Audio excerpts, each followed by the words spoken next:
টানা বৃষ্টিতে সড়ক যেন এখন নদী। এটি ফেনী শহরের চিত্র। জেলায় ২৪ ঘন্টায় ২৩৩ মিলিমিটার বৃষ্টি রেকর্ড করেছে আবহাওয়া অফিস, যা চলতি বছরে ২৪ ঘন্টায় সর্বোচ্চ বৃষ্টিপাতের রেকর্ড।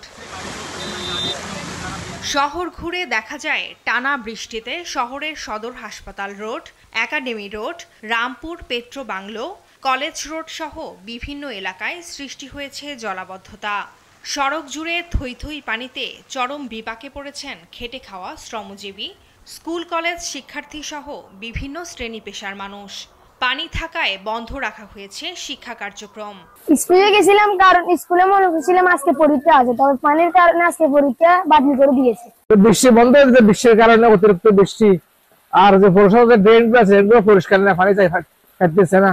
পানি ঢুকে পড়ায় সড়কের দুধারের দোকানপাটের মালামাল সহ ক্ষতি হয়েছে ব্যাপক।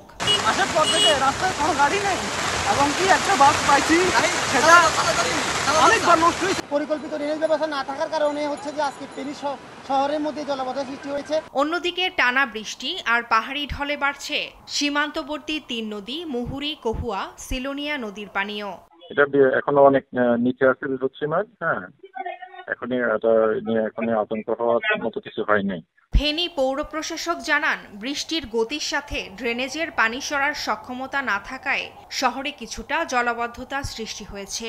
ড্রেনেজ ব্যবস্থার যে অপর্যাপ্ত ড্রেনেজ সিস্টেম এবং এই ড্রেনেজগুলির যে আউটফল সেগুলি পরিষ্কার না থাকা, তো আমাদের ক্যাচমেন্টে আমরা এই আউটফলগুলি আমরা পরিষ্কার করে দিয়েছি, কিন্তু এগুলি ভাটির দিকে আরও পরিষ্কার করে দিতে হবে এবং ছোট ছোট ড্রেন যেগুলি আছে এগুলোর ক্যাপাসিটি বৃদ্ধি করে এটি করতে হবে। উত্তর বঙ্গোপসাগরে সৃষ্ট লঘুচাপের প্রভাবে পটুয়াখালীতে অতি ভারী বৃষ্টি হচ্ছে। ২৪ ঘন্টায় জেলায় ২১৫.১ মিলিমিটার বৃষ্টিপাত রেকর্ড করেছে আবহাওয়া অফিস। টানা এক সপ্তাহের বৃষ্টিতে পৌর শহরের বিভিন্ন স্থানে দেখা দিয়েছে জলাবদ্ধতা। পানিতে ডুবে আছে সবুজবাগ, নতুন বাজার, তিতাস মোড় সহ বিভিন্ন স্থানের সড়ক। তলিয়ে গেছে গ্রামাঞ্চলের অসংখ্য মাছের ঘের ও পুকুর।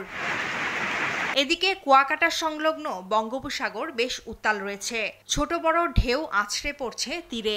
ঝড়ো হাওয়ার আশঙ্কায় সব সমুদ্র বন্দরকে ৩ মাত্রার সতর্ক সংকেত দেওয়া হয়েছে। মাছ ধরা ট্রলারসমূহকেও নিরাপদ আশ্রয়ে থাকতে বলা হয়েছে। ফারজানা আফরোজ টুম্পা, নিউজ ডেস্ক, দেশ টিভি।